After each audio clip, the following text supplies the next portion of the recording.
everyone, and welcome to today's Lunchtime Talk. Thanks for your patience. Before we begin, on behalf of Maritime Museum Tasmania, I would like to acknowledge the Palawa Pakana peoples as the traditional and ongoing custodians of the skies, lands and waters of Lutruwita. We pay our respects to the elders, past and present, and acknowledge that sovereignty has never been ceded. And it's my pleasure today to introduce Ellie Green, who is an ecologist with a wide-ranging background in freshwater ecology, Antarctic research, environmental management, and hydrology. In her current role at the Derwent Estuary Program, Ellie leads crucial projects focused on long-term fauna monitoring, habitat restoration, and community engagement. And today, Ellie will be sharing insights from her work and give us an update on several projects she's working on. So please join me in welcoming Ellie Green.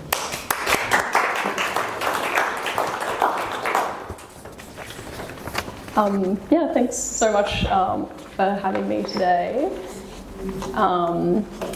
My name is Ellie Green. I'm the Biodiversity Officer at the Derwent Estuary Program, and today I'm here to talk to you a little bit about our organisation, how we function, and conduct work within the Derwent Estuary, and also give a bit of an update on some larger projects that we've been conducting over the last 12 months with a big grant that we received from the federal government under the Urban Rivers and Catchment Program. So this is a Saltmarsh restoration project at Windermere Bay, Claremont, funding some spotted handfish conservation efforts, and then I can also give you a bit of an update on little penguin conservation work and population estimates from the estuary. So first of all, the Derwent Estuary. So the Derwent catchment starts all the way up in Lake St Clair and flows down the Derwent River out to sea in Storm Bay. The head of the estuary itself stops around New Norfolk, where the marine influence stops there, and out to Storm Bay, where the freshwater influence become quite negligible and it becomes a completely marine system. So the Derwent catchment, and including all its tributaries, is approximately 1/6 of Tasmania's whole landmass. And approximately 40% of Tasmania's population lives on the banks of the Derwent Estuary. And the estuary itself also supports a diverse range of industry, including Norske Skog paper mill, Inkcat shipbuilding, Near Star zinc smelter, and fish hatcheries in the upper catchment. So the Derwent Estuary Program is a regional partnership between the Tasmanian government, local councils of the estuary, industry, scientists and the communities to understand, restore and promote the Derwent Estuary through science, collaboration and engagement. So the Derwent Estuary Program was established in 1999 based on a recommendation made from the original State of the Derwent report, which was commissioned by the state government to understand how legacy contamination in the estuary was tracking over time. So the report found that although industry were doing some monitoring and collecting data, this wasn't comparable between sites, so contamination levels couldn't be tracked either spatially or temporally across the estuary. So the overall health of the system couldn't really be assessed. So the Derwent Estuary Program was established to fill this important gap, to undertake long-term monitoring of estuarine water quality. And I'll also just note that other states like New South Wales have legislated catchment management authorities. So these are responsible for undertaking monitoring natural resource management in their catchments, balancing the needs of community, industry, hydrology and the natural values of the catchment. So we don't have these legislated authorities in Tasmania. So the Derwent Estuary Program kind of fills that gap for the Derwent here. So our main thing is our ambient water quality monitoring program, which is a really important data set now spanning 20 plus years. So we monitor for nutrients, metals and physiochemical parameters including pH, turbidity, temperature, salinity. And this data set not only just informs work that we do, but other researchers from UTAS and organisations around the world use this data set to help inform research in estuaries. So this has allowed us to be able to track legacy contamination levels in the estuary, and we're also able to assess the influence of nutrient inputs from industry or sewage treatment plants, And yeah, it means we can work with our partners to be able to make management recommendations based on the data that we're seeing, and we can also track the benefits to the estuary that we're seeing from management initiatives put in place. So yeah, another hurdle with not being legislated is that we don't actually have any regulatory power within the estuary. So how we deal with this is just by having really good collaborative working relationships with our partners. So some examples of these collaborative management outcomes are the increase in groundwater extraction and treatment at the near Star zinc smelter, which further limits heavy metal pollution coming into the estuary from groundwater sources of the site.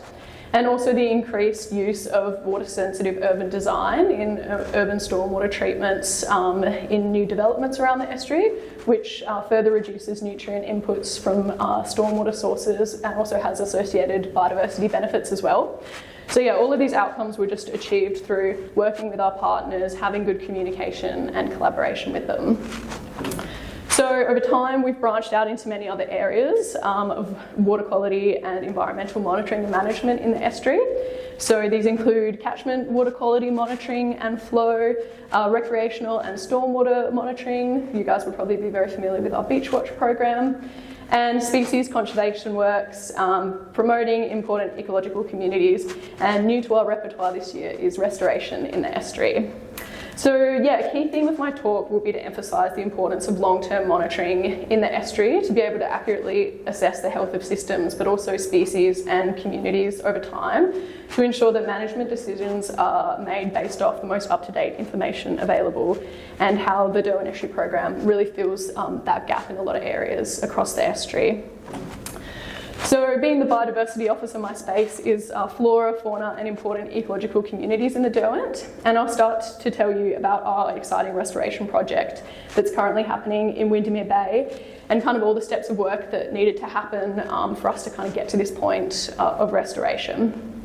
So back in 2010, the DEP commissioned Greening Australia to undertake conservation action planning for the Derwent Estuary. So conservation action planning is a tool developed by the Nature Conservancy to guide environmental organisations to identify key natural assets, develop strategies to guide long-term work programs in complex and interacting systems. So salt marshes and wetlands were identified as a key ecological community within the Derwent Estuary, and recommended that we take steps to protect these important ecological communities here. So what are salt marshes? Salt marshes are coastal marshes located in the intertidal zone in coastal and estuarine areas. They're exposed to both saltwater and freshwater influences, getting tidal inundation, but also freshwater flows from rainfall, groundwater or nearby creeks and rivers. So they're extremely important ecosystems that provide habitat and protection and food for many species, such as fish, birds, macroinvertebrates that live in the sediment, also mammals such as devils and insects. They also provide extremely important ecosystem functions, so including storing atmospheric carbon, improving water quality, coastal protection, reducing flood risk, and many more. And temperate salt marsh communities are listed as vulnerable under the federal EPBC Act. So back in 2010, we'd identified that these were really important communities in the Derwent, and we wanted to protect them and make sure that we weren't having loss of area of these communities.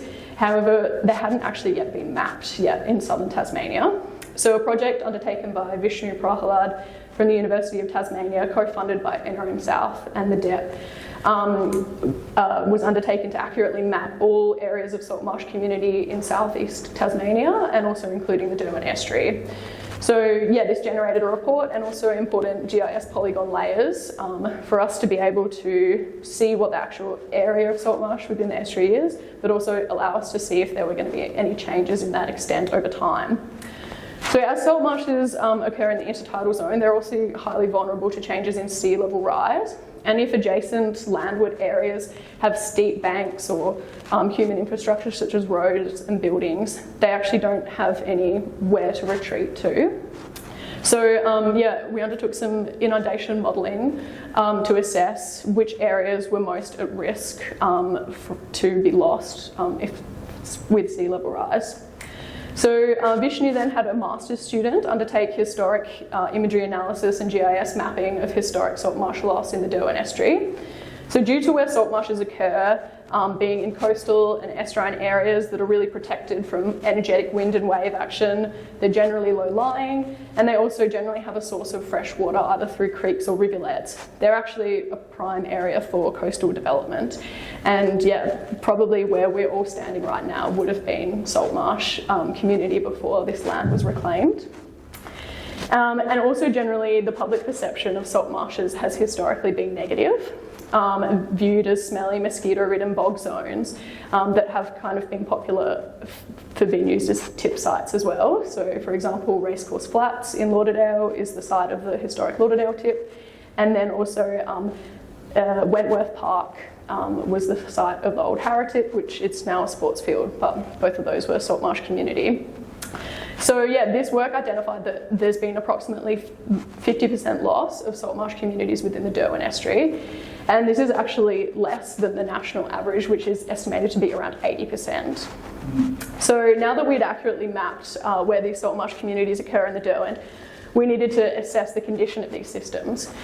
Because each parcel of salt marsh is subject to its own unique hydrological regimes, salinity influences, the types of vegetation that occur there, and also the unique threats that are posed to each system. Each parcel actually needs to be assessed individually to be able to give that area a score. You can't just make a sweeping statement for all salt marshes are healthy or unhealthy in the Derwent.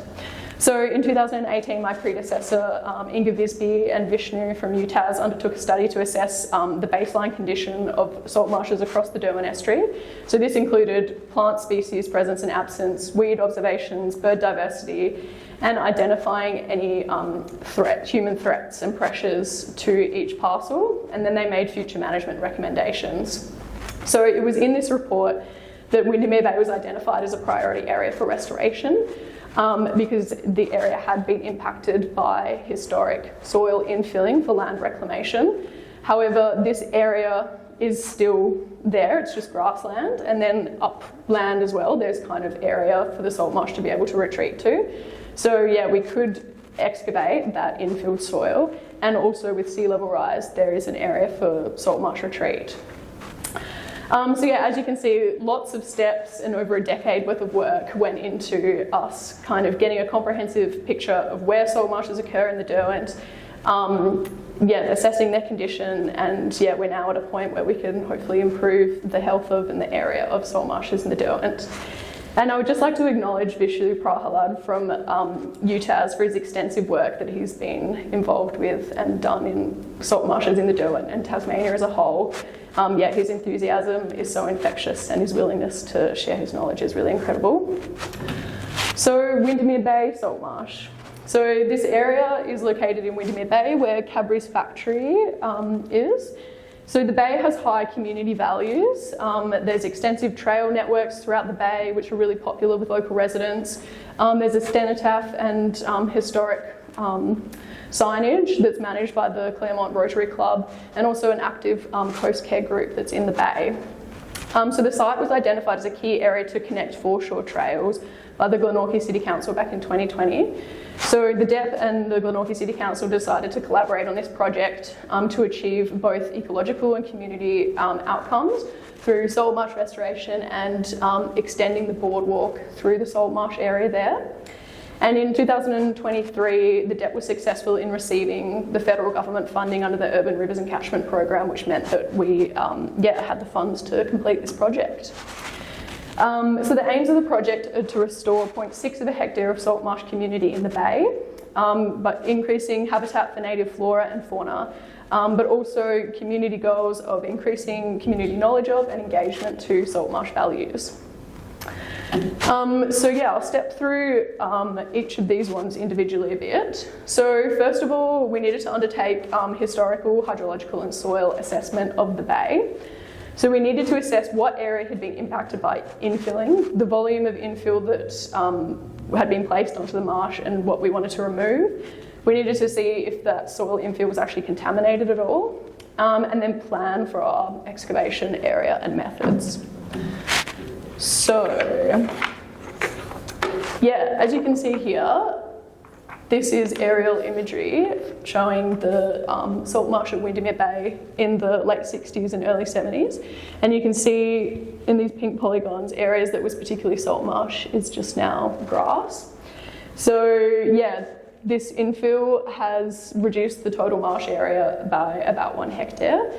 And yeah, we couldn't really figure out where exactly it had come from, but likely from just a local development or maybe a road that was being built. So yeah, even though there's been infilling kind of across the bay, our focus for restoration is in this largest polygon here, adjacent to Faulkner's Rivulet there. So yeah, we then did soil assessments. We did test pit augering, where we would dig down to where we found the level of salt marsh at the bottom. So you can kind of visually see that with like this black, sticky, tarry kind of soil. So we were kind of getting an indication for what level that we needed to excavate from, but we were also looking for signs of contamination. So any construction waste seen in the soil, household waste, chemicals or smells from oil.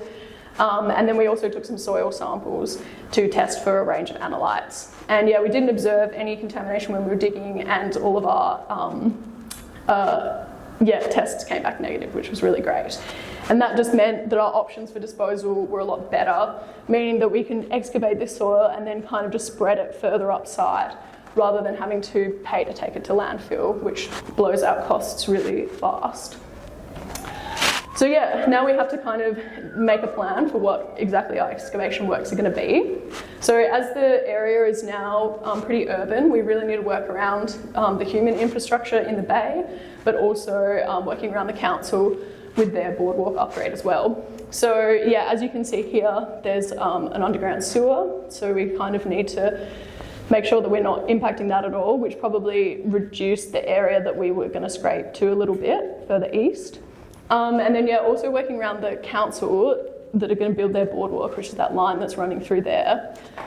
So we decided that we were going to split the excavation works into 2 stages to make sure that the kind of freshly scraped restoration area wasn't going to be impacted by the council's construction workers coming in and tracking over that with vehicles, which could impact the vegetation coming back by creating kind of like big ruts and depressions in the soil.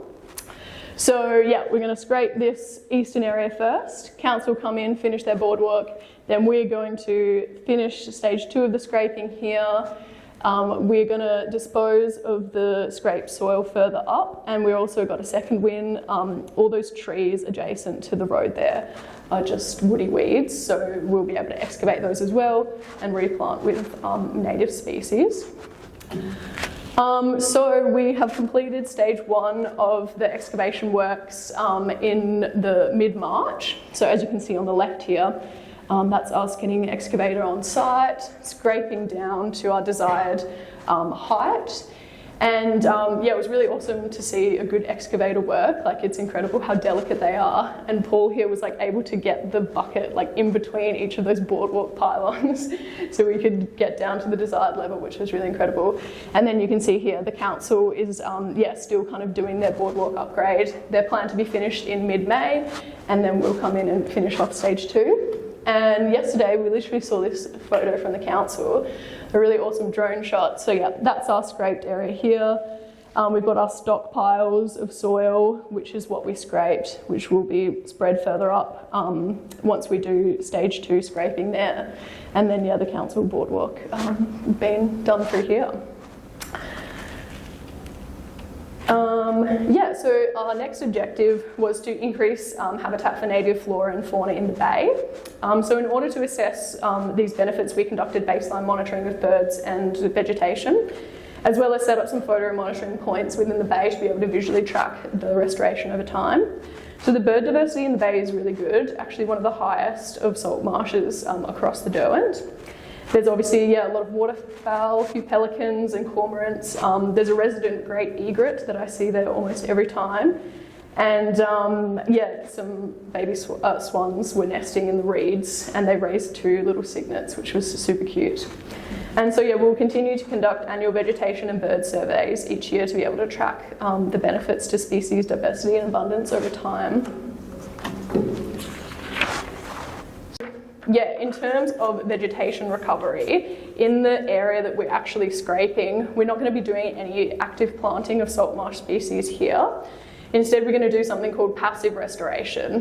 This is a really common method in saltmarsh restoration, as the conditions that occur within that intertidal zone, having both salinity influences, freshwater influences, means that only really unique plants can survive there. So you generally won't have grasses or anything growing below where you're getting that tidal influence.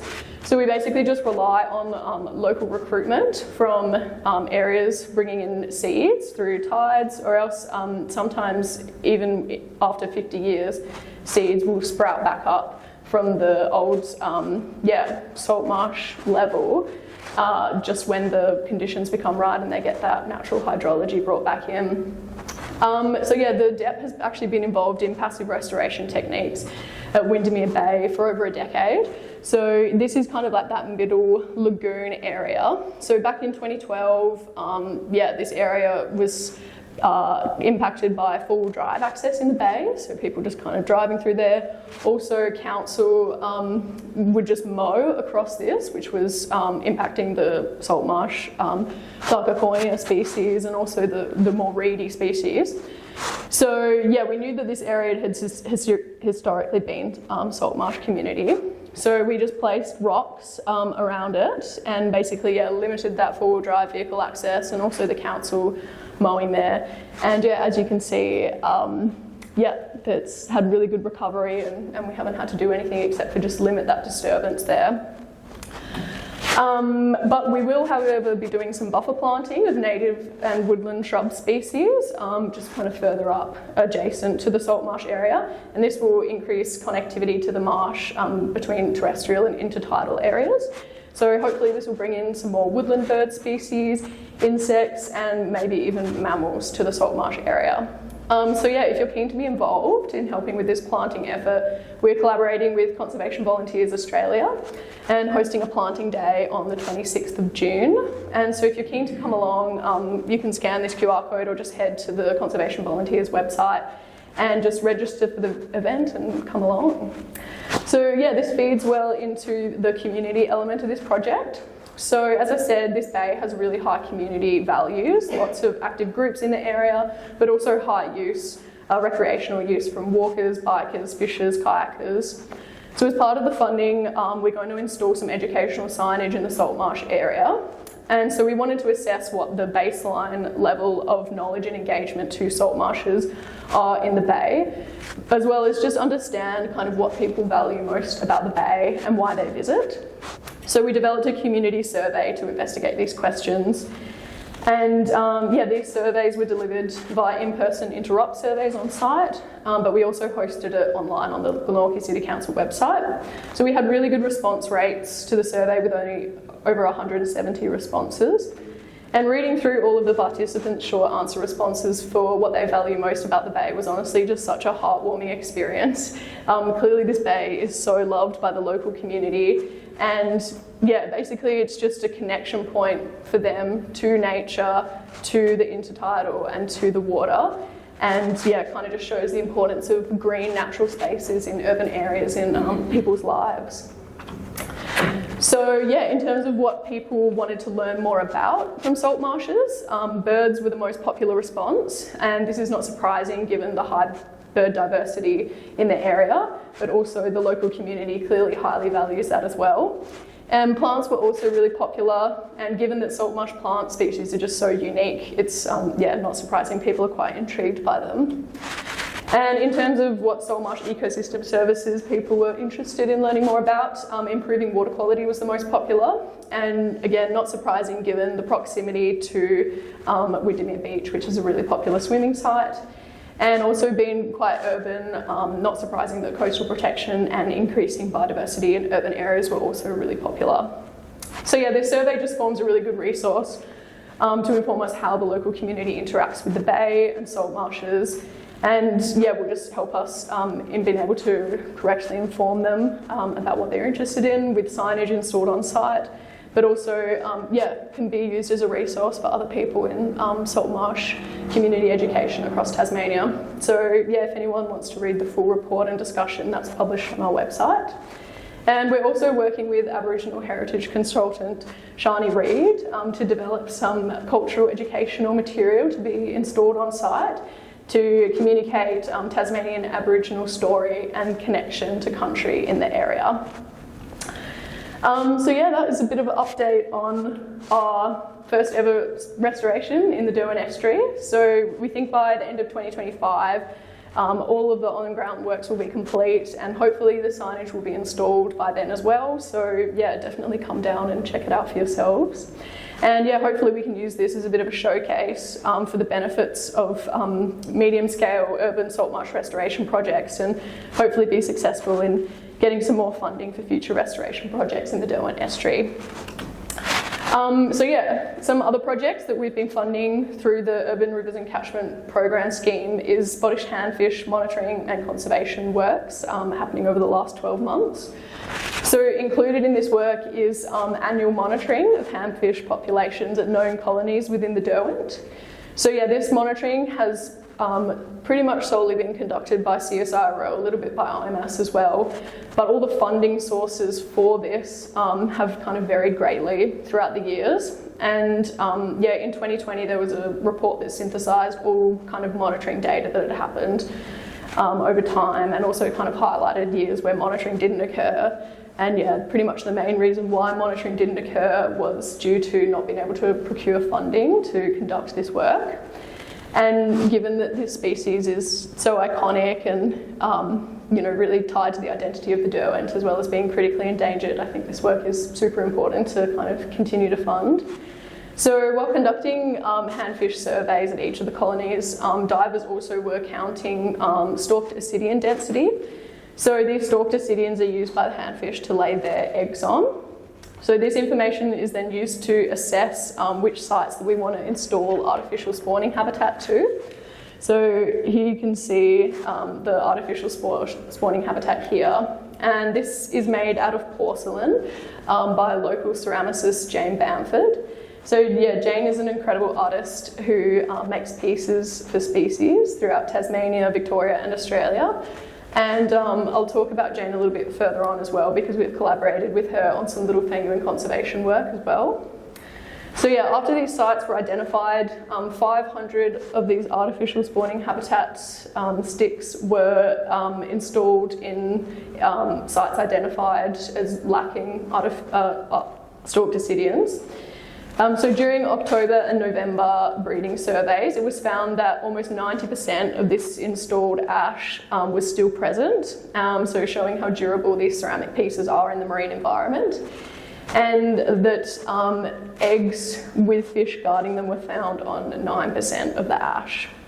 And so this top photo here is a photo from the Derwent this season with a fish guarding its eggs on an artificial spawning habitat. So some concurrent work that was happening while these surveys were going on is the captive breeding program. So back in 2017, individuals were collected from the Derwent and distributed to Seahorse World in the north of Tasmania and Melbourne Sea Life Aquarium to establish satellite populations, and also see if we could set up captive breeding programs. And they've been successful in being able to breed these fish in captivity. And I'm sure many of you would have seen in the news last week, but last Tuesday, 15 individuals were released to important locations identified in the Derwent Estuary as needing a bit of a population boost.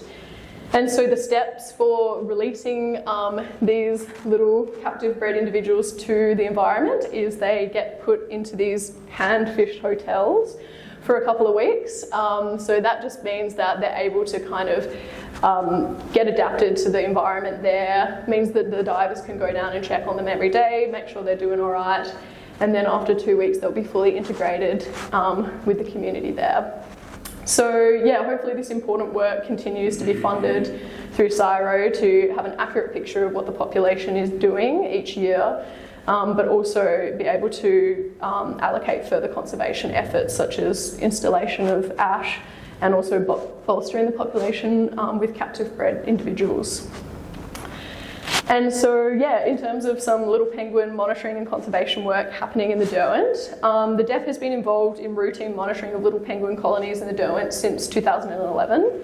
Again, this allows us to have visibility of each of the colony populations, how they're doing, but also means we can work with the local councils, being the land managers, to recommend any management things that need to happen that will assist the little penguin populations there. So back in 2020, Kingborough Council, the DEP, the Penguin Advisory Group, collaborated with ceramic artist Jane Bamford to create 14 artificial nesting burrows made out of ceramic clay. And yeah, this was a really awesome project that had both species and benefit for artists in Hobart. So Jane brought on 6 established artists and 2 emerging artists to create these burrows, lifting the profile of these artists and also engaging them in art for species' sake, which is a relatively new line of work for most of these artists.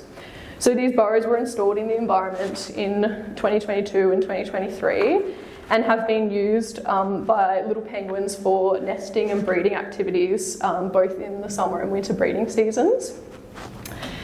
Now, in terms of what the population of little penguins is in the Derwent, based on the previous 2024 winter and 2024-25 summer breeding surveys, the population of little penguins in the Derwent is estimated to be around 196 individuals. Now you can probably see here in 2022 and 2023 the population estimates were quite a lot lower compared to other years, particularly 2022. And this was due to our primary volunteer monitor stepping down in the largest colony in the Derwent, and this position wasn't being able to be filled for quite a long time. And so, yeah, we've meant that our population estimates for that colony in particular were, a lot lower than probably was accurate. So, again, just shows the importance of kind of consistent routine monitoring to be able to get an accurate picture of populations. Otherwise, kind of without that caveat, we would have thought that potentially something had happened to that population there. So yeah, that is everything that I had for you guys today. I hope that was a bit of an interesting update for all the things that we do at the Derwent. Thank you. And if anyone needs to contact me about anything, there's my email. Thanks so much. Thank you so much. All good. So inspiring, so interesting. Do you have any questions? Yes. The handfish, which I happen to be rather passionate about. Spotted handfish, pink handfish and red handfish. Yes. Could you just explain where they are? Yeah, so the spotted handfish occur only in the Derwent Estuary. The red handfish, there's a population out at Primrose Sands, and they do occur kind of generally across Storm Bay as well. The spotted handfish as well, they do occur within Storm Bay and are observed by people kind of doing contract work and stuff throughout Storm Bay and the Derwent. But they do generally kind of congregate in these colonies. And I think there's been observations from Donchacasto Channel as well. And yeah, I'm not sure about what was the other one that you said? Pink one was photographed out on a wreck miles out. Yeah. And they were amazed. I read it in the Mercury, so it had to be right. But everyone was surprised that they were at that depth. Yeah. So there are handfish populations that kind of do occur across the east coast of Tasmania. But I think, just because they are so sporadic and kind of not very mobile, they really are quite difficult to survey and kind of just get an indication of what their populations are. Which is kind of incredible to think that they kind of find each other and can keep that population going. And do you know how long this in terms of the spotted handfish in the Derwent? Do you know how long they live? Yeah, I think it's around 5 years. Right. Yeah. Thank you. All good. Hey. How far north do the little penguins go in the estuary?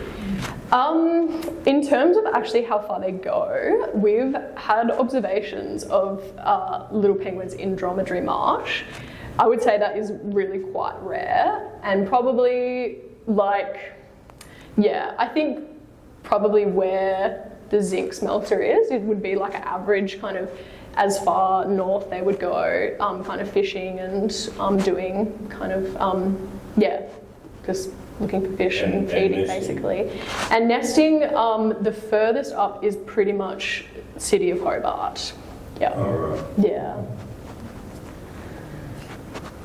I noticed in the photo you showed of the, what do you call it, the Handfish Hotel, that there was an Asian sea star Yes. at the left-hand corner. Do they, I mean, some years ago, they were a terrible problem. I mean, Yeah. are they under control now? And what threat do they have to the fish? Yeah, so they don't necessarily pose any threat to the fish, which is good, but they will eat the stalked ascidians, and that is the biggest impact that they have, is it's actually reducing habitat where the handfish spawn on. And also they've been known to spawn on seagrass and other kind of macrophytes, but again, we have had massive seagrass loss in Ralph's Bay and kind of other areas of the estuary. So their main impact is actually on the stalked ascidians. In terms of their population, unfortunately, I think just because of their breeding, life cycle and everything, it would be impossible to eradicate them.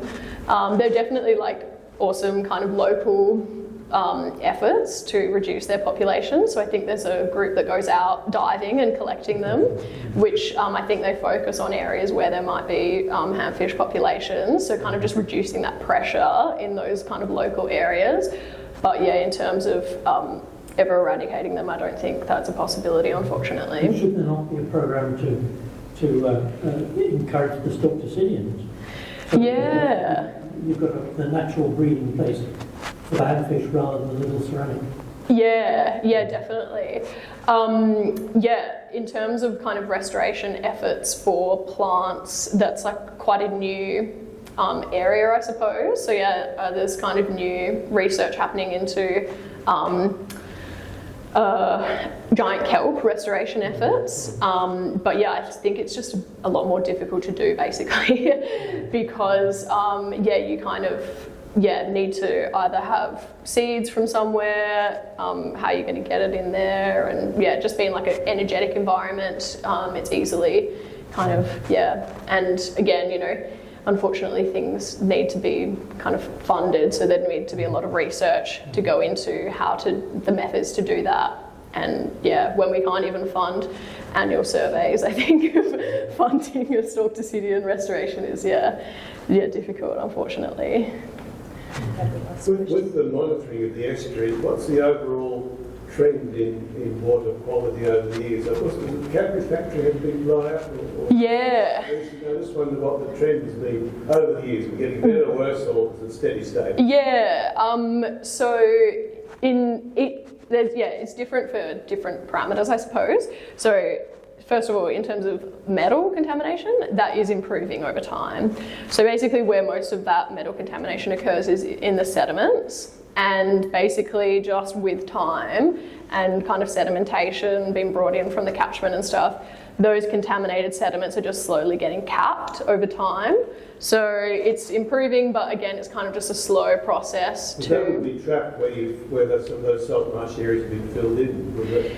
No, so that's more actually in the deeper layers of the estuary, where you have that main metal contamination. So the salt marshes, where they've been infilled from, is kind of soil brought from inland actually, and placed onto the marshes there. There hasn't really been much dredging infill used for salt marsh infilling.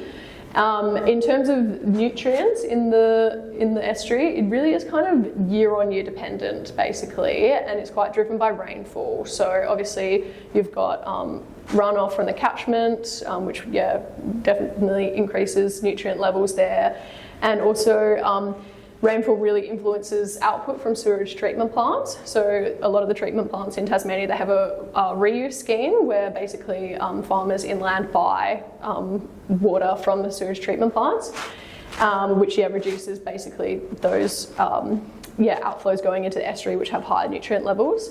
But basically in years with high rainfall, there's just not as much demand for that reuse water, so that just gets pumped out into the estuary, which increases nutrient levels there. So a bit diverse in terms of what the nutrient levels are.